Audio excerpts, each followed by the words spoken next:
Hello student, our today's topic is intermolecular force. See, last 2-3 videos में हम लोग intermolecular forces पढ़ रहे हैं, जहाँ इंटरमोलिकुलर फोर्स में हमने डाइपोल डाइपोल इंटरैक्शन पढ़ा, dipole induced dipole interaction and ion dipole interaction पढ़ा था. So today we are going to learn the fourth type of intermolecular force that is called London dispersion force. Okay बच्चों, dipole dipole interaction में हमने पढ़ा था कि to polar molecule आते हैं. करेक्ट, पोलार मॉलिक्यूल्स है जिसको दो अपोजिट पोल है, पॉजिटिव एंड नेगेटिव पोल.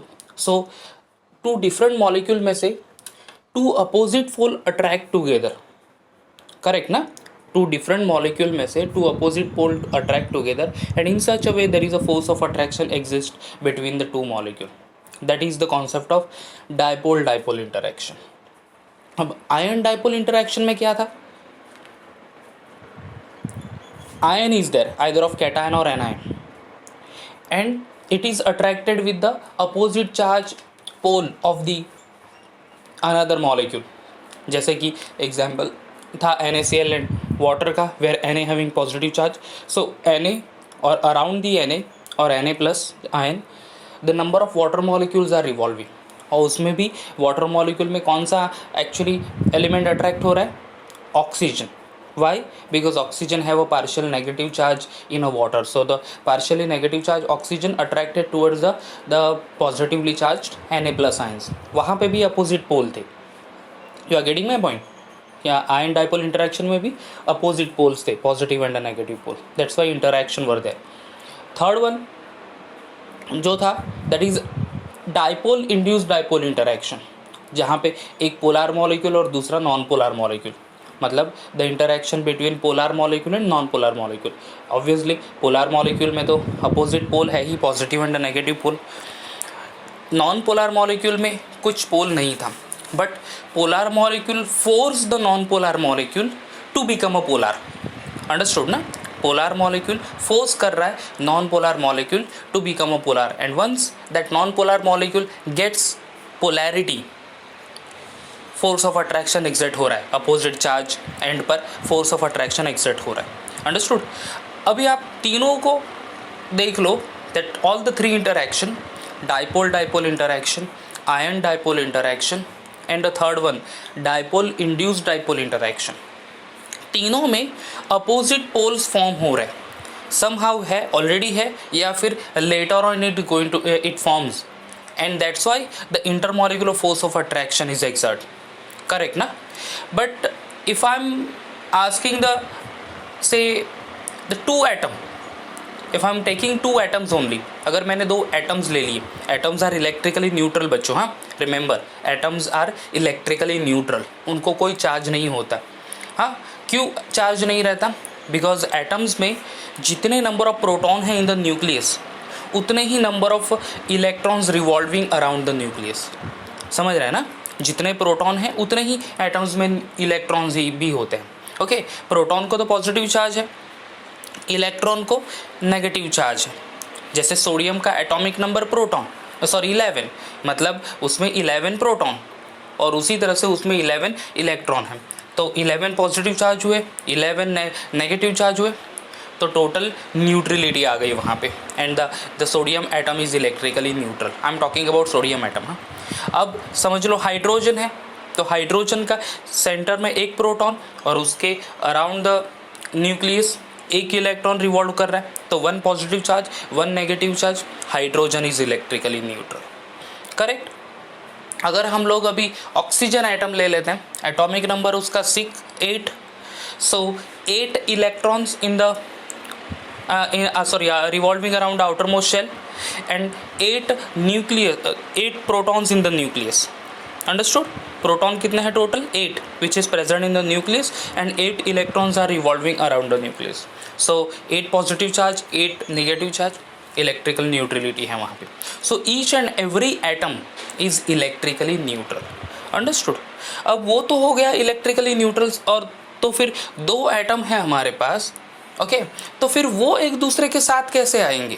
जैसे you all know that the element contains the number of atoms, crores of atoms. Correct ना? Element contains the crores of atoms. अब उसमें सारे एटम्स एक दूसरे के साथ रहते हैं और वेरी क्लोज रहते हैं, जनरली वो सॉलिड स्टेट में तो बहुत ही क्लोज रहते हैं। अंडरस्टूड। अब वो किस तरह से होता है, what is the reason actually, so वो रीज़न हमें पता चलेगा with the help of this London dispersion force. Not only this atoms but non polar molecule है, जैसे बेंजीन मॉलिक्यूल C6H6, फॉर्मूला तो पता है हमें, C6H6 benzene is a non polar molecule. अगर हमारे benzene generally present in the liquid state, हाँ बच्चों, बेंजीन लिक्विड स्टेट में रहता है। अगर हम टेस्ट ट्यूब में बेंजीन ले लिया, 2-3 ml बेंजीन ले लिया, अंडरस्टूड। अब बेंजीन में नंबर ऑफ बेंजीन मॉलिक्यूल्स होंगे, understood, lots of benzene molecule. अब वहाँ पे वॉट एवर नंबर ऑफ, समझ लो कि वो 2 ml में 2 लाख बेंजीन मॉलिक्यूल है, तो 2 lakh benzene molecule all are non polar, pole तो है ही नहीं उसमें, फिर भी वो एक दूसरे के साथ हैं, थोड़ा बहुत गैप रहेगा between the benzene molecule and that's why it exists in the liquid state at room temperature, but है तो सही, ओके, बट अट्रैक्टिव फोर्स तो है, इसीलिए तो साथ में, अगर अदरवाइज अट्रैक्टिव फोर्स नहीं रहते तो एक दूसरे के दूर चले जाते वो, and we cannot form it in a liquid state. So the force of attraction, और you can say intermolecular force of attraction which present in the atoms or element or non polar molecule, or you can say noble gases, that is monoatomic gas, helium, neon, argon, krypton, xenon, इसमें कौन सा force of attraction है, तो वो होता है actually London dispersion force. Understood. So let's understand London dispersion force. London force भी कहते हैं उसको, या फिर डिस्पर्शन फोर्स भी कहते हैं। चलता है फिर intermolecular force, fourth one, London dispersion force. See the intermolecular forces present in the individual atoms of a noble gases helium, neon, argon, krypton, xenon, radon, and अभी आ गया लास्ट में ओगैसॉन, न्यू एलिमेंट आया है। सो ये सारे नोबल गैसेस हैं। So intermolecular forces present in individual atoms of noble gas और in non polar molecule is actually the London dispersion force. ठीक है, ये सारे जो एटम्स है या फिर this one non polar molecule, जिसमें भी इन सब में इंटरमोलिकुलर फोर्स है, वो लंडन डिस्पर्जन फोर्स। सो क्या है London dispersion force? See here, this force are also called as van der वाल फोर्स। ठीक है, this London dispersion force is also known as van der वाल फोर्स। बच्चों ये वैन डर वाल force जो है, ये नाम है साइंटिस्ट का actually, van der Waals, understood. तो वो उनको उस पर्टिकुलर फोर्स को वो नाम दे दिया। अब फोर्स तो मेजर 2 टाइप्स है, attractive force and the repulsive force, understood. अब वो force exert, if we talk about only the attractive force, तो द फोर्स एग्जर्ट कर रहा है bit by because of different concept, because of different criteria. जैसे as a chemist हम लोग बात करेंगे केमिकल्स की, एंड केमिकल्स में या फिर एलिमेंट्स में या फिर मॉलिक्यूल्स में किस तरह का फोर्स ऑफ अट्रैक्शन रहता है, अंडरस्टूड, और किस तरह से वो फॉर्म होता है। तो जनरली हमने अब तक तो देखा कि अपोजिट पोल या अपोजिट आयन आ जाता है तो फोर्स ऑफ अट्रैक्शन होता है। इंस्टेड ऑफ अपोजिट फोर्स और अपोजिट आयन, ओके, एक पर्टिकुलर फोर्स रहता है between the particle, and that force is actually known as van der Waals force. Okay, a weak attractive force रहता है between the particles, and that is said to be the van der Waals force. Understood? So the London force is actually the van der Waals force, which is nothing but what? Attractive force. क्या है वो? Attractive force. It is the weakest intermolecular force developed due to interaction between 2 non-polar molecule. Understood? जो भी non-polar molecule है, जैसे मैंने example लिया क्या, benzene C6H6 non-polar molecule, methane CH4 non-polar molecule. Understood?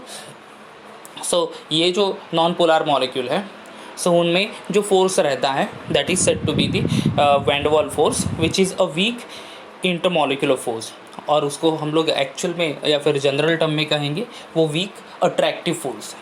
ठीक है, आगे बढ़ते हैं, एग्जाम्पल भी ले लेते हैं क्या एग्जैक्टली होता है कि क्यों वो इंटरमोलिकुलर फोर्स डेवलप्ड हो रहा है। That is also the a good thing to understand actually, बराबर ना, कि इंटरमोलिकुलर फोर्स तो है बट वो किस तरह से एग्जर्ट कर रहा है 2 नॉन पोलर मॉलिक्यूल में या फिर 2 एटम्स में, वो भी तो जानना बहुत ज़रूरी है। So let's see that at any given instant of time, कभी भी the electron distribution in an atom may be asymmetrical, giving the atom a short lived dipole moment.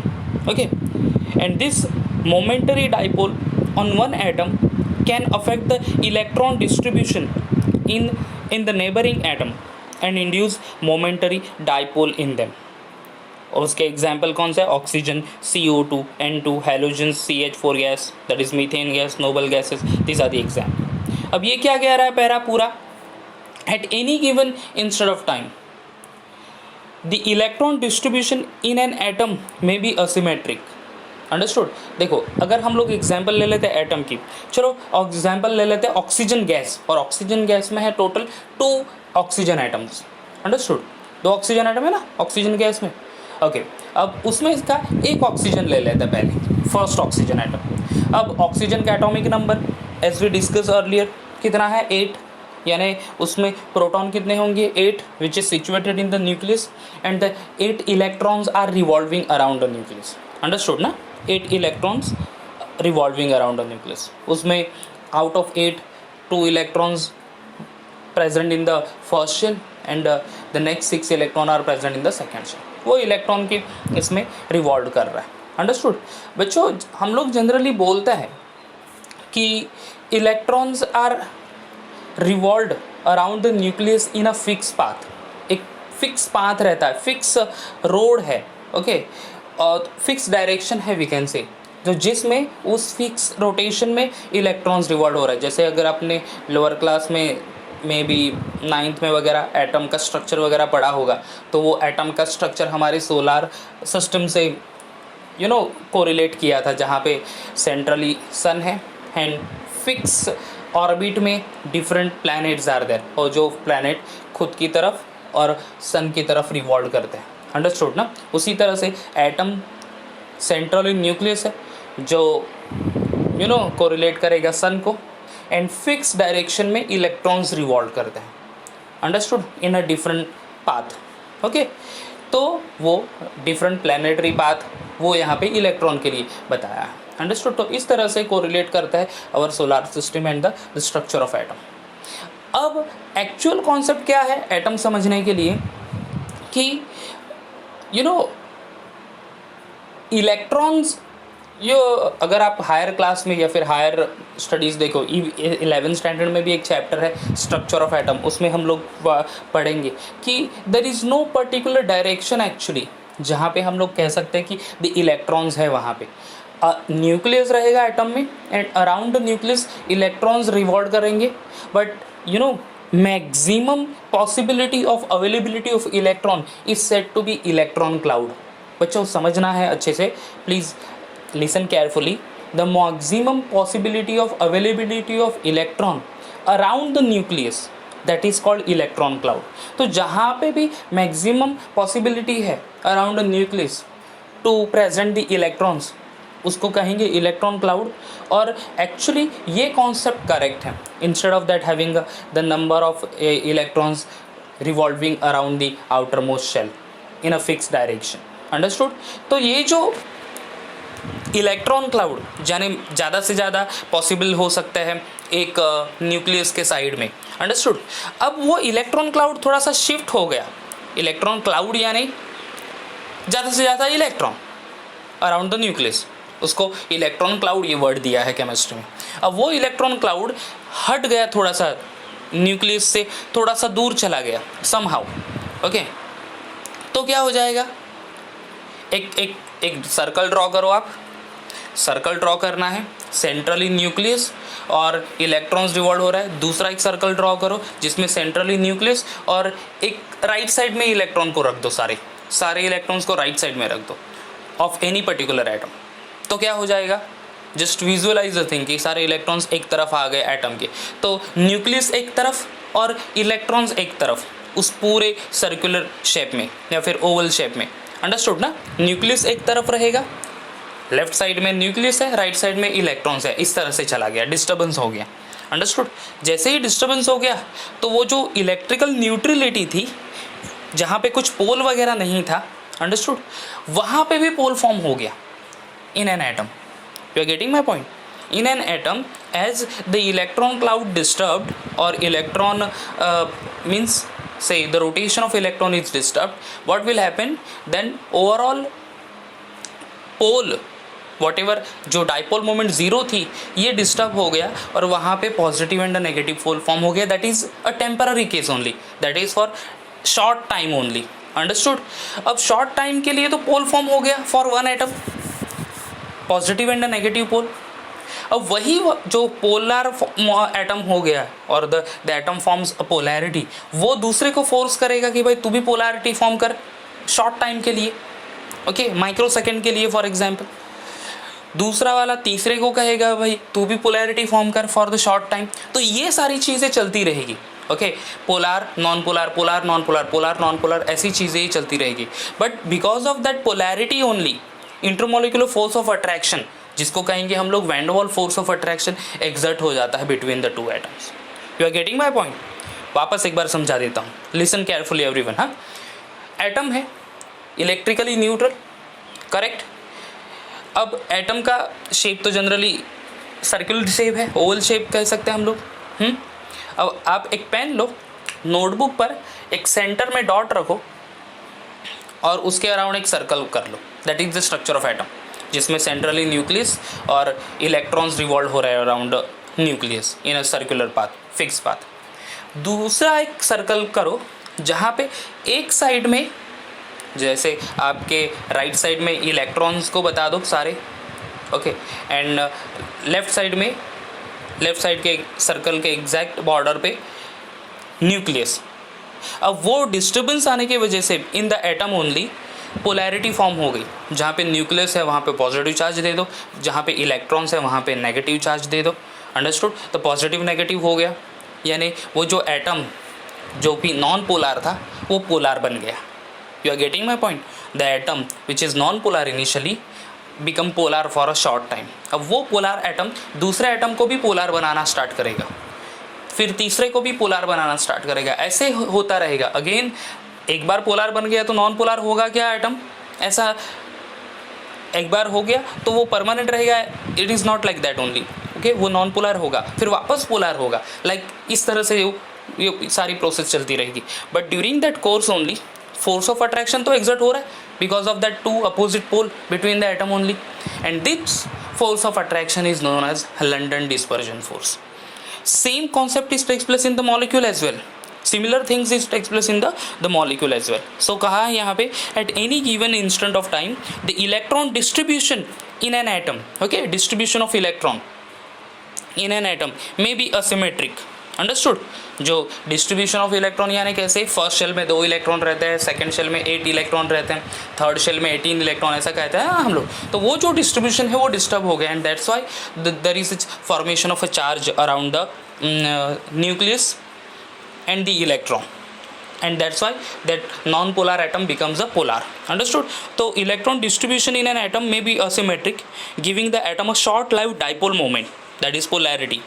This momentary dipole on one atom can affect the electron distribution in the another neighboring atom and induce momentary dipole in them as well. Understood? तो जैसे हमने example oxygen का लिया था, तो एक oxygen atom disturb हो गया, पोलैरिटी फॉर्म कर ली, तो दूसरा वो फिर दूसरे ऑक्सीजन एटम को पोलर फॉर्म कर लेगा and that's why attractive force is exerting. So this the molecule of similar element या फिर the non polar molecule like oxygen, O2, CO2, halogen, CH4 gas, that is methane gas, noble gases, helium, neon, argon, krypton, xenon, radon, ogason, all these gases do have the intermolecular force of attraction and that is London force. तो यहाँ पे non polar molecule में भी short time के लिए polarity form हो रही है आइदर इन अ एटम और a molecule. Understood? Okay, so this gases shows van der Waals force of attraction. Okay, so that's why there is a formation of a say the states of a matter either of solid, liquid or the gas.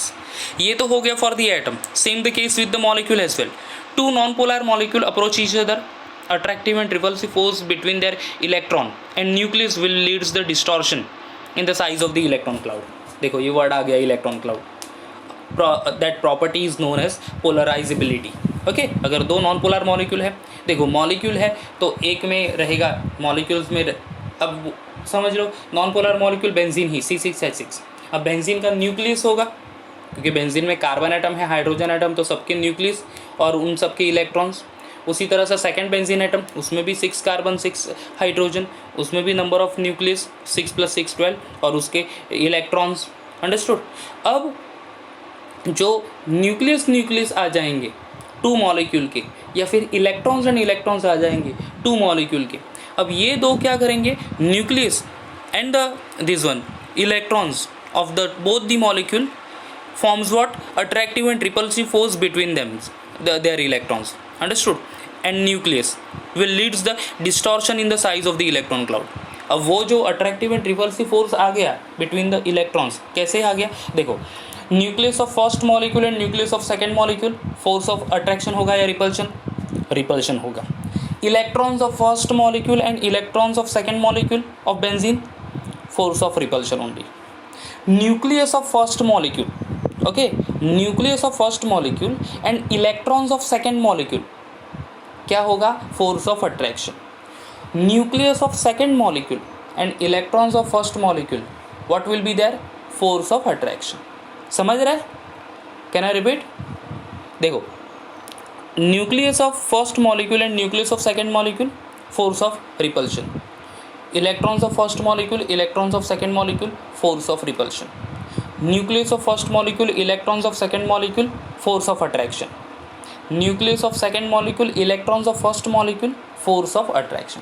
अब ये जो different force of attraction and repulsive force are there between the number of molecules of non polarity, okay, क्या हो गया? Electron cloud disturb हो गया, and as there is a electron cloud is disturb, the polarisability is exerting over there, यानी polarity form हो गई वहाँ पे, and this polarity is actually causing the attractive force between the 2 different molecule which is non polar, and there is a formation of states of matter over there. Understood. अब polarisability की definition क्या है? The ability to form momentary dipole, that means ability of another molecule to become polar by redistributing its electron is known as polarizability of atom or a molecule. Okay, ability to form momentary dipole, that means ability of another molecule to become a polar, जो कि non polar molecule था, it become a polar by redistributing its electron. Okay, redistributing electrons, यानी position change होने की वजह से electron polarity form हो गई, is known as polarizability of atom और अ मॉलिक्यूल। ओके, सो बच्चों आज समझ आ गया कि एग्जैक्टली क्या होता है between the 2 atom which is non polar and the 2 molecules, 2 non polar molecule, कैसे फोर्स ऑफ अट्रैक्शन? वो फोर्स ऑफ अट्रैक्शन है वैन डर वाल force of attraction, commonly known as intermolecular force of attraction, और उसी को हम लोग बोलते हैं London dispersion force. Understood? Okay, अब यहाँ पे अर्लियर तीनों कॉन्सेप्ट में क्या होता था? Polar non polar, polar non polar, polarity form होती थी। यहाँ पे भी टेम्पररी बेसिस पे पोलैरिटी फॉर्म हो रही है, and that's why only this atoms are coming closer together to forms the solid compound, या फिर non polar molecule forms the liquid compound. Understood? Okay, देखो यहाँ पे और कॉन्सेप्ट हमें लर्न करना है, that more the number of electron in molecule, the number of electrons are more in molecule, higher is its ability to become polar. Understood? जितना ज़्यादा electrons होंगे उतने ज़्यादा पोलैरिटी फॉर्म करने की एबिलिटी होगी। Similarly more the spread out shapes, यानी if there is a more change in the shapes of the atom, higher the dispersion force present between the molecule. Okay, dispersion force कितना ज़्यादा होगा बच्चों? Dispersion force यानी London dispersion force, you can say London force या फिर dispersion force, या फिर साथ में ही कहो London dispersion force, it is same actually, which is a very weak van der वाल फोर्स ऑफ अट्रैक्शन, और you can say intermolecular force of attraction. So this is all about the concept of London force. It is a bit tricky to understand actually, but पूरा videos देख लो, concept notes learn करो और सुनते जाओ, तो I think it is very easy to understand also. Okay, thank you.